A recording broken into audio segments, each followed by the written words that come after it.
Bonsoir à tous, il est 22 h, bienvenue dans cette nouvelle édition. Voici les titres qui vous seront développés.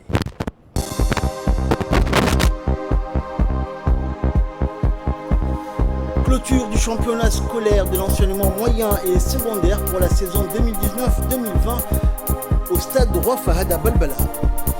Et dans l'actualité internationale, les Américains aux urnes pour élire leur 46e président. Bonsoir à tous. Nous débutons cette édition par ce communiqué qui nous émane du ministère des Affaires étrangères et qui dit, je cite, « Le gouvernement de la République de Djibouti a appris avec tristesse et consternation la mort de 32 personnes civiles en Éthiopie dans un conflit intercommunautaire. Djibouti adresse ses plus sincères condoléances aux familles des victimes, au gouvernement et au peuple éthiopien dans son ensemble. » Fin du communiqué. Dans l'actualité à présent, le ministre de l'Intérieur, Moumin Ahmed Char, a reçu hier dans son cabinet la nouvelle représentante résidente du Programme alimentaire mondial à Djibouti, Marie Ndjoroge.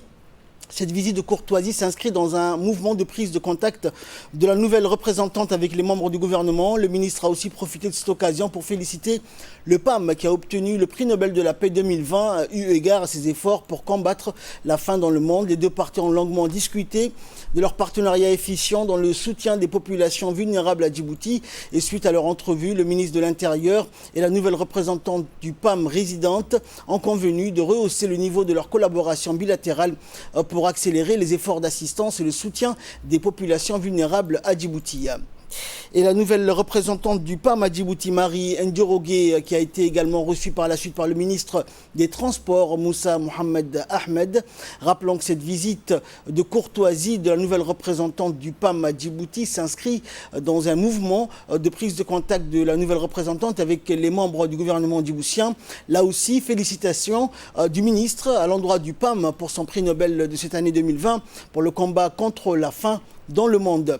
Cet entretien a vu la participation des proches collaborateurs du ministre.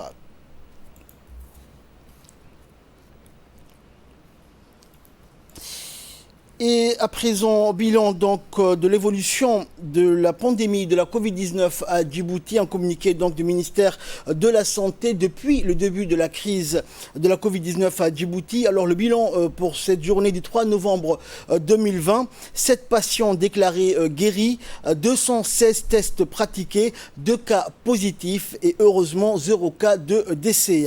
Le bilan global, donc 85 477 tests ont été réalisés depuis le début de la crise de la Covid-19 à Djibouti. 5 575 personnes ont été diagnostiquées positives à la Covid-19.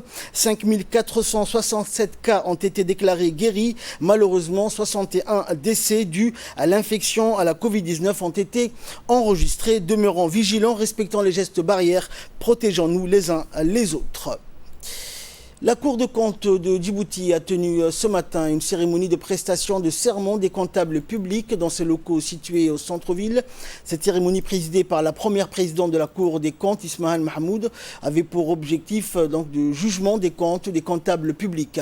Étaient également présents le médiateur de la République, le secrétaire général du ministère du Budget, le conseiller technique du ministre du Budget, l'inspecteur général des Finances, le secrétaire général de la Cour de compte, le procureur général auprès de la Cour de compte et plusieurs autres invités. Cette prestation s'inscrit dans le cadre de la relation que la loi a instituée entre la juridiction financière et les comptables publics. Il s'agit là d'une obligation légale que le comptable public, dont le comptable public doit s'acquitter dès sa nomination à cette fonction exceptionnelle, ouvrant à son récipiendaire la possibilité exclusive du maniement des deniers publics. Mesdames et messieurs les agents comptables, votre nomination par une autorité habilitée se trouve actée par le décret numéro 2020-247, dont lecture vient d'être donnée par la greffière. En cette audience solennelle, la Cour donne effet aux dispositions textuelles qui régissent les finances publiques en général et les textes applicables à votre statut en particulier, qui stipulent toutes qu'avant leur entrée en fonction, les comptables publics prêtent serment devant la Cour de comptes. De ces faits, et sous réserve de constituer les garanties prévues par la loi, vous acquérez pleinement le mandat de manier exclusivement des fonds publics et accepter les droits. Les missions que vous exercerez reposent sur le sacro-saint principe portant séparation de deux fonctions essentielles dans le système de gestion des ressources publiques de notre pays. Il se base sur la distinction d'une part les comptables publics et d'autre part l'ordonnateur, qui disposent tous les deux des attributions suffisamment différenciées et à partir de lesquelles découlent des régimes de responsabilité naturellement propres à chaque fonction. Écoutons à présent l'intervention de la présidente de la Cour des comptes, Ismaël Mahmoud. La récente nomination des comptables publics est une affirmation claire des autorités publiques dans l'avenant de l'effectivité du droit pluriséculaire des citoyens à recevoir compte de l'utilisation de ressources publiques. En effet, depuis la création de la Cour de compte, un nombre aussi important de comptables publics n'a pas fait l'objet d'un seul acte de nomination. C'est dire combien les autorités publiques affirment et réaffirment leur attachement au contrôle des deniers publics. Ressources rares, ressources limitées, la sauvegarde de la chose publique, la responsabilité des gestionnaires des deniers publics, l'équité, la diligence, la bonne utilisation ne sont pas de vains mots. Si la faiblesse liée à l'immixtion de la fonction de comptable public est levée, la responsabilité de la Cour dorénavant est de donner un plein effet à cette évolution positive des procédures de jugement de compte. C'est dans ce contexte que la cérémonie d'aujourd'hui prend tout son sens. Elle est d'une importance capitale pour la Cour de compte puisqu'elle fera date dans la nouvelle ère du contrôle juridictionnel des comptes publics. Pour le comptable public, elle permet de sceller solennellement le pacte de probité, d'intégrité, de responsabilité dans l'exercice de leurs fonctions pleines de servitude. Dans cette perspective, l'engagement du ministère du Budget, supérieur hiérarchique des comptables publics, qui donne des gages rassurants sur les dispositifs de protection et de sauvegarde du bien public, est manifeste.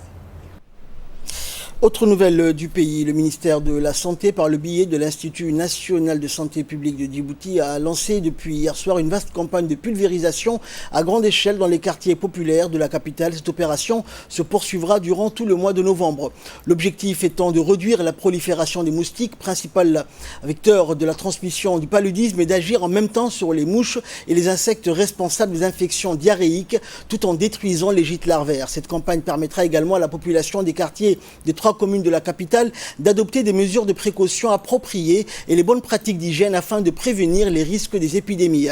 À travers ces interventions, l'Institut national de santé publique vise à apporter des solutions appropriées en matière d'hygiène et de réduire l'impact et les conséquences néfastes que peuvent générer d'éventuelles épidémies. Et par la même occasion, le ministre de la Santé, Mohamed Warsama, a remis aux responsables de l'Institut les clés de nouveaux véhicules ainsi qu'un lot d'équipements de fumigation contre les moustiques.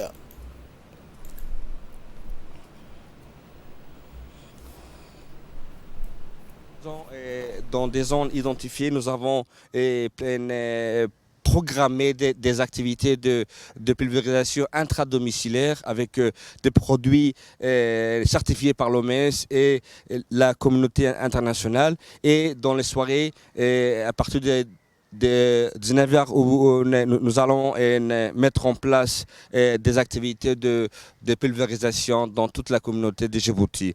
Ces activités ne concernent pas uniquement Djibouti-Ville. Toutes les régions de la République de Djibouti vont aussi mettre en place cette initiative qui consiste à lutter contre le paludisme à Djibouti et aussi toutes les maladies vectorielles. Nous demandons à la population djiboutienne d'accompagner ces acteurs du ministère de la Santé qui vont essayer de lutter contre le paludisme et les maladies vectorielles.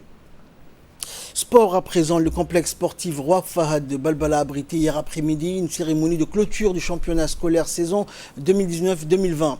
Plus de 15 établissements scolaires de l'enseignement moyen et secondaire s'étaient affrontés dans les catégories filles et garçons et une série de disciplines sportives scolaires. Et quant aux équipes de football masculine, elles ont disputé les dernières épreuves de la finale. Rappelons que cette année, le championnat sportif scolaire de la saison 2019-2020 a été interrompu au moment de la fermeture des établissements scolaires à cause du confinement consécutive donc à la pandémie de la Covid-19. Au final, les meilleures équipes issues des différents établissements scolaires du moyen et du secondaire se sont livrées une âpre bataille dans des disciplines collectives comme le handball, le basketball et le football, ainsi que des disciplines individuelles. Le directeur général de l'enseignement, Abdi Derir, le chef du service du sport et de la culture et de nombreux chefs d'établissement ont pris part à cette cérémonie de clôture du championnat scolaire. Notons enfin que la cérémonie s'est clôturée par la remise des trophées et aux différentes catégories des équipes gagnantes du championnat scolaire de l'enseignement moyen et secondaire. Je vous propose d'écouter à présent les explications du chef de service sport. Nous avons clôturé les finales de la saison 2019-2020. Nous avions prévu le 21 mars 2020. À cause du Covid-19, on n'a pas eu la chance de faire les finales. Et on a reconvoqué les établissements moyens et secondaires pour jouer les finales et terminer la saison dernière en beauté. Cette année, avant d'ouvrir les championnats scolaires, que ce soit l'enseignement moyen ou l'enseignement secondaire, on avait décidé de clôturer la saison dernière. Ça s'est bien passé. Il y a eu 9 collèges qui s'étaient invités, 6 établissements secondaires de lycées qui sont venus. Et la plupart des victoires ont été accompagnées par le lycée d'État et le lycée de Gabon. Et de là, nous passons à l'actualité internationale présidentielle en Côte d'Ivoire. Le président ivoirien Alassane Ouattara, 78 ans, a été réélu pour un 3e mandat sur le score fleuve de 94,27% des voix au premier tour, l'opposition ayant boycotté le scrutin selon les résultats proclamés par la commission électorale indépendante dans la nuit d'hier à aujourd'hui. Le taux de participation étant de 53,9%. Il appartient désormais au Conseil constitutionnel de valider les résultats et de proclamer le vainqueur après avoir étudié les éventuels recours de candidats.